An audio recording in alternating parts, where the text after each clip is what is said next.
আসসালামু আলাইকুম ওয়া রাহমাতুল্লাহি ওয়া বারাকাতুহু। সম্মানিত প্রিয় দর্শকবৃন্দ, আজকে আপনাদের সাথে আলোচনা করব ফজরের কাজা নামাজ নিয়ে। অর্থাৎ আমরা যারা নামাজ পড়ি, আমাদের মধ্যে অনেকেরই এরকম হয়ে যায় যে মাঝে মাঝে আমাদের ফজরের নামাজটি কাজা হয়ে যায়। অর্থাৎ ঘুম থেকে উঠতে না পারার কারণে নামাজটিকে আমরা পড়তে পারি না সময় মতো।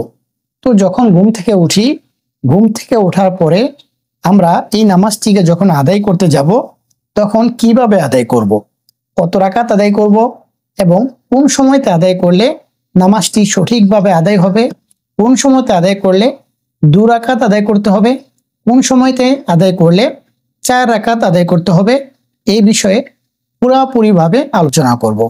তো সম্মানিত প্রিয় ভাই ও বোনেরা, আজকে আমরা যে বিষয়টি আলোচনা করব, এর প্রথম যে আলোচনা সেটা হলো, যদি কোনো ব্যক্তি ফজরের নামাজটি কাজা করে ফেলে আর ঘুম থেকে ওঠার সাথে সাথে দেখে যে তার সূর্য উদিত হয়ে গিয়েছে, তখন তার জন্য প্রথমত করণীয় হলো সাথে সাথে অজু করে প্রথমে 2 রাকাত সুন্নত নামাজ আদায় করবে, এরপরে সে 2 রাকাত ফরজ নামাজ আদায় করবে।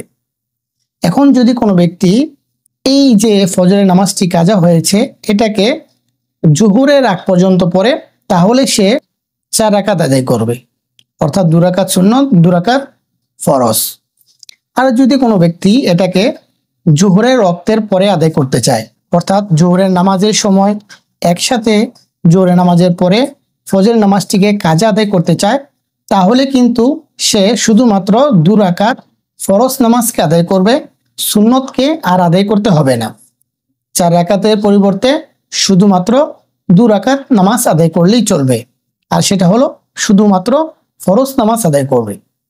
এখন বলবেন যে 4 রাকাতের পরিবর্তে 2 রাকাত কেন? তো সম্মানিত প্রিয় দর্শকবৃন্দ, আমাদের সকলেরই জানা দরকার যে যে কোনো নামাজের কাজা শুধুমাত্র ফরজের ক্ষেত্রে হয়, সুন্নত নফল এগুলোর ক্ষেত্রে কোনো কাজা হয় না। তো যেহেতু ফজরের নামাজটি 4 রাকাত বিশিষ্ট, 2 রাকাত সুন্নত আর 2 রাকাত ফরজ, তো যখন আমরা জোহরের ওয়াক্তের পরে আদায় করব, তখন শুধুমাত্র 2 রাকাত ফরজ নামাজকে আদায় করব।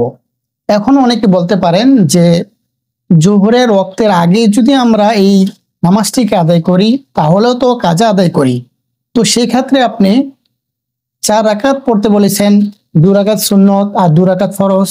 তো সেক্ষেত্রে বলবো, যদি কোনো ব্যক্তি জোহরের ওয়াক্তের আগে আদায় করে, অর্থাৎ ঘুম থেকে ওঠার সাথে সাথে সেটাকে আদায় করে, তাহলে ফজরের সুন্নতের গুরুত্ব থাকার কারণে সে প্রথমে 2 রাকাত সুন্নত নামাজ আদায় করবে, এরপরে সে 2 রাকাত ফরজ নামাজ আদায় করবে।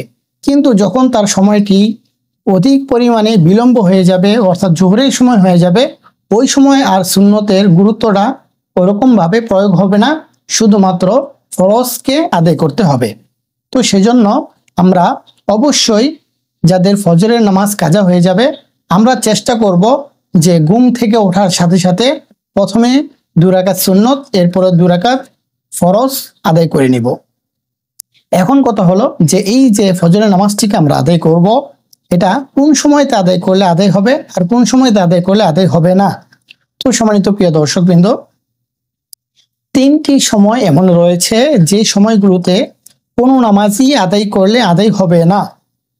3টি সময় এমন রয়েছে যে সময়ের মধ্যে আপনি যে কোনো নামাজ আদায় করেন, কাজা নামাজ আদায় করেন, ওয়াক্তিয়া নামাজ আদায় করেন, নফল নামাজ আদায় করেন, এই সময়গুলোতে নামাজ আদায় করলে নামাজ আদায় করা সঠিক হবে না। ওই 3 সময় হলো যে যখন সূর্য উদিত হবে, অর্থাৎ সূর্য উদিত হওয়ার সময়, সূর্য ওঠার সময়, সূর্য উঠতেছে এরকম সময়ের মধ্যে নামাজ আদায় করা যাবে না। দ্বিতীয়ত হলো যে যখন সূর্য একেবারে মাথার উপরে থাকে, অর্থাৎ 12টার দিকে সূর্য একেবারে মাথা বরাবর থাকে, ওই সময়তে আপনি নামাজ আদায় করতে পারবেন না।